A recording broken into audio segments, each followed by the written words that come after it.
So it's been 30 years, and I really feel like it was time to reflect back on where everything really started.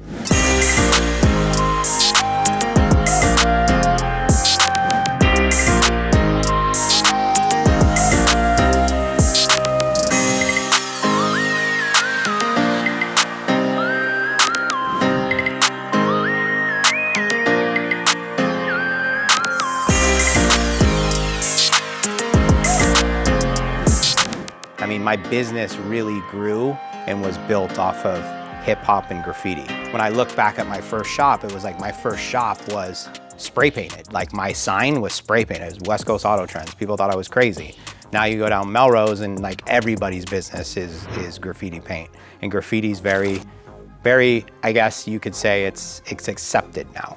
The good news is, like, we've been doing it from the beginning.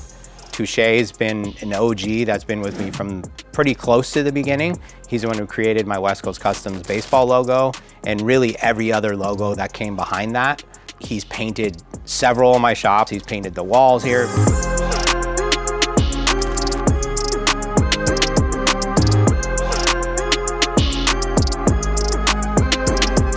I mean, we've painted so much stuff, it's crazy when I look back at it.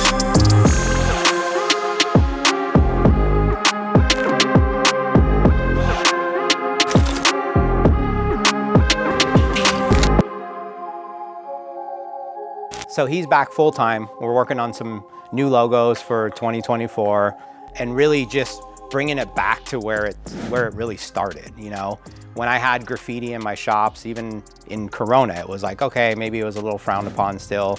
So we toned it down a little bit here in Burbank. And now I look back, it's 30 years. It's like, we might as well go back to where that's who we are. So we redesigned in the front of the building.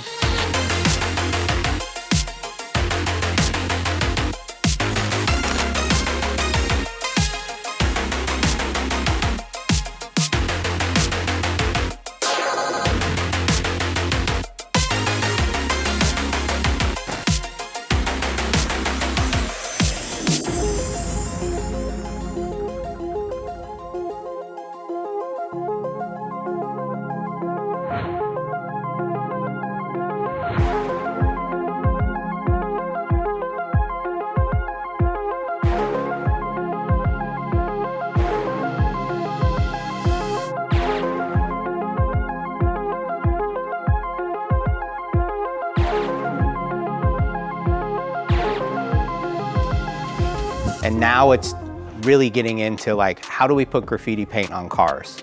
I was thinking about this 12, 15 years ago. I was like, Touche, we gotta do artwork on cars, like real artwork. And I remember when we did SEMA, probably 13 years ago, he Sharpied an entire car at the SEMA show, which people thought we were nuts for that. So now it's time to take it to the next level and putting graffiti paint on a car with some acrylic paint, but his style. All right, Two. What's up, boss man? Let's have a conversation about what we should have did 15 years ago. Huh? I know, right? Damn. I'm all set up to show you kind of what I got going on in my brain, though. So, you know that I've been playing with this like little painkiller pill head project for about 5-6 years now. Right. It kind of evolved, turned more into like a pop art thing, where I'm able now to just kind of collaborate colors and different tones that hit together. And I did this one that I was working on at my house. I actually brought it in today. It's like so it's kind of based off of these like really light grays and like a neon pop hit. So like a fluorescent. It hits really good under like a blue light too. They actually glow. With that Porsche that you kind of gave me the rights to. I wanted to maybe do something like that, or actually almost exactly like that, but just they'll flow with the contour of the car. They'll do their thing as far as that goes. But I think that if I use spray paint as the chunk and then come at it with a brush, we can keep the integrity of a paint job and not lose it with too much splattery, effect. And I think it'll hit though. I think we'll get it. You know? You can do that neon in paint too? Yeah, I can base it in paint. Yeah, I could for sure do it in spray paint. And then if not, I have gouache that I could like easily just go over, and the clear coat won't affect it. We dabbled with it downstairs before, yeah. So I'm thinking that'll be a good way to like kind of mix the two, and it'll give a great like explosion off the car. It'll definitely stand out. Yeah, I know that. because that's cool, because it feels like rock a little bit, right? Yeah, it looks like concrete to me with the color tones. Like broken up. Yeah, like a concrete. I don't Kind think of reminds me of spray paint. exactly. Tips. Yeah, a little bit. I don't think anybody will be like, oh, dude, like what? Those are some sort of a negative. I think it'll go straight into more of like a pattern, like a pattern. Yeah. Exactly. Yeah. No, I think that'll look dope. Yeah, I think the car. I think it'll hit well off the car. I think we do the calibers and we do some of the rims with a little bit of the pop color as well, and I think it'll tie it all together. And then I want to take it to this Porsche event. Yeah. Because those are the people. That's right. scary. Those are the people that are gonna look at it and be like, "What did you guys do?" It's gonna be the same reaction we've been getting for years every time we show up places with spray paint. Well, I mean, this is the crowd, though, right? This is the crowd that's either gonna frown on it or actually appreciate it. And I think now, like where we're at, like if we would have did this 15 years ago, everybody would have frowned. Well, they always did. Yeah, we always either got. But I see these dudes like doing it now all over, and it's like, bro, that was like our idea. Years and years and years I'm and not years worried about it. If so they let's want just it now, do it, but let's just do it better. And we'll call it street art. Yeah. Whatever they want to call it, you know? So I'll get them to pull it in and get it ready so you can get to work. Okay. All right, cool. Yep. All right, let's get it. Thank you, sir. Finally. I know. Thank you, man. I'm hyped.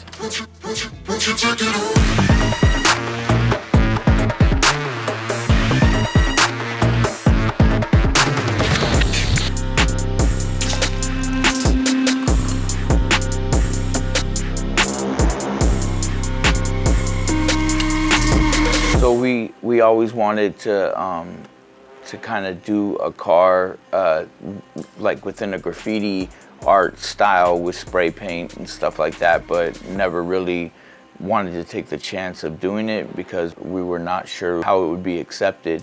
So we experimented with other things, like we did an entire car with Sharpie designs as the medium. We did illustrations all over the vehicle. We also, of course, have airbrushed on many cars and dabbled in that. We use spray paint as a medium here a lot on the walls, of course, and stuff that we do for murals and different events, but we never fully went at it on a vehicle with pure spray paint. What we'll do is lay the spray paint out first, the different gray tones, find where the pop should be as far as the fluorescent. It'll be probably 80% grays with just the fluorescent being the accent color. And then afterwards, instead of outlining with spray paint, I'm gonna take a brush and use kind of what we use is, it's like an acrylic, but it's used to fill up markers. Use that with the brush to then outline everything, just so we don't have so many layers of paint and not as many mistakes, and so we can really get really clean cracks and line work.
Touche just finished the car, looks amazing.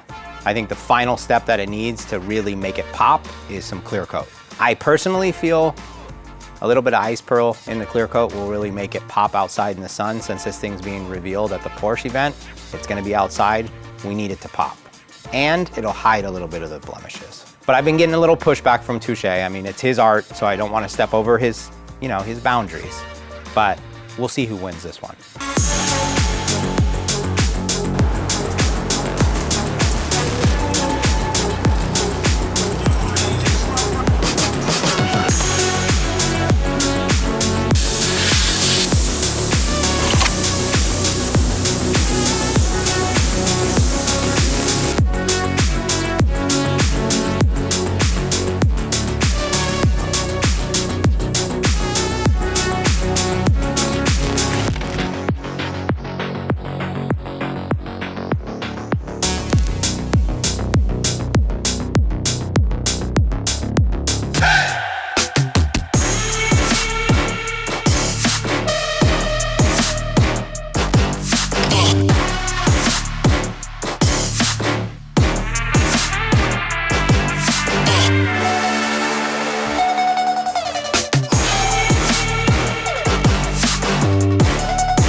So the Porsche is back from Moonstock.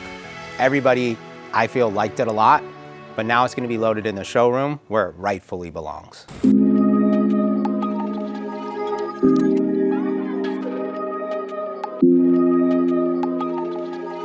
It does pop with that blue. Bam, I told you. I told you. Wow. Glows, makes it glow, almost like glow in the dark. Yeah, that's crazy. Because outside in the sun, you don't really, it looks different at night with the light. Definitely. It laid down nice with the clear coat. Like the clear made it melt. And even to everything and out, that little right? bit of ice pearl, right? Yeah, a little bit of ice pearl. A little bit. Kept it cool. Yeah. Not too much. The rims, the calibers, hit right. Yeah, it looks dope. Little mini splatter energy, just to kind of, you know. And the drips on the bumper, everybody loved that. I love that part, the back part. Yeah. The roof was hard, just reaching over there and getting the spots. You ready for the next one? Yeah, I definitely want another one. Looks great.